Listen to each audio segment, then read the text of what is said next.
Prendre soin de quelqu'un signifie se rendre responsable de ses besoins et de son bien-être. Vous êtes leur ligne de vie. C'est stressant. On a l'impression qu'on n'a pas le temps de s'occuper de ses propres besoins ou qu'on n'a aucune aide pour réduire son stress. Peu importe, s'il n'est pas maîtrisé, le stress peut nuire à la santé mentale. Il faut être proactif.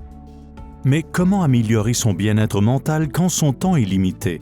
Commençons par examiner quelques stratégies de prise en charge comme celle-ci. Pendant quelques minutes, faites quelque chose qui vous stimule, vous détend ou vous nourrit, comme écouter de la musique, faire de la méditation, des exercices de respiration et d'étirement ou quelque chose qui nous fait rire. Il n'est pas nécessaire que les stratégies de prise en charge soient très longues. Voici un simple exercice de respiration qu'on peut pratiquer quand on est stressé. Il s'agit de la respiration compartimentée. On commence par inspirer profondément pendant 4 secondes en gonflant le ventre. Puis, on retient son souffle pendant 4 secondes. Puis, on expire pendant 4 secondes.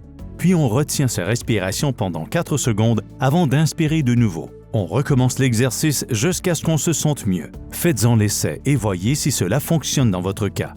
Quand vous aurez plus de temps, sortez dehors. Le simple fait de respirer de l'air pur, d'observer et d'entendre ce qui se passe autour de soi stimule les sens et calme l'esprit, ce qui aide à ressentir au lieu de penser et à vivre dans le moment présent et en toute quiétude.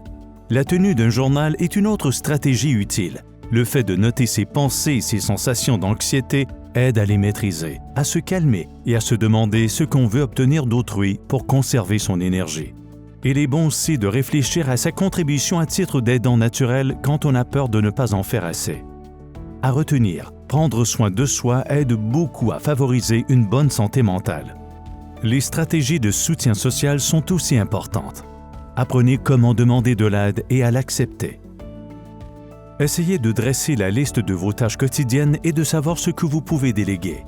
Prenez le temps de parler, d'écrire ou de rendre visite à des membres de la famille et à des amis, ou de joindre votre groupe confessionnel, ou d'échanger avec d'autres aidants naturels, soit en personne en participant au programme de soutien entre pairs de l'organisme de soutien aux aidants naturels ou en vous joignant à un groupe de soutien.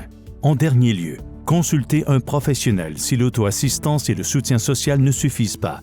Demandez à votre médecin de vous orienter vers un service spécialisé. Ou utilisez la ligne d'aide en tout temps aux aidants naturels pour obtenir de l'information sur les services de santé mentale offerts dans votre région ou sur les ressources en santé mentale offertes sans frais par des professionnels, y compris des webinaires, des groupes d'encadrement virtuels et des services de counseling individuels par le programme Ancré. À retenir, notre site web fournit d'autres ressources en santé mentale offertes aux aidants naturels et d'autres programmes et services à découvrir.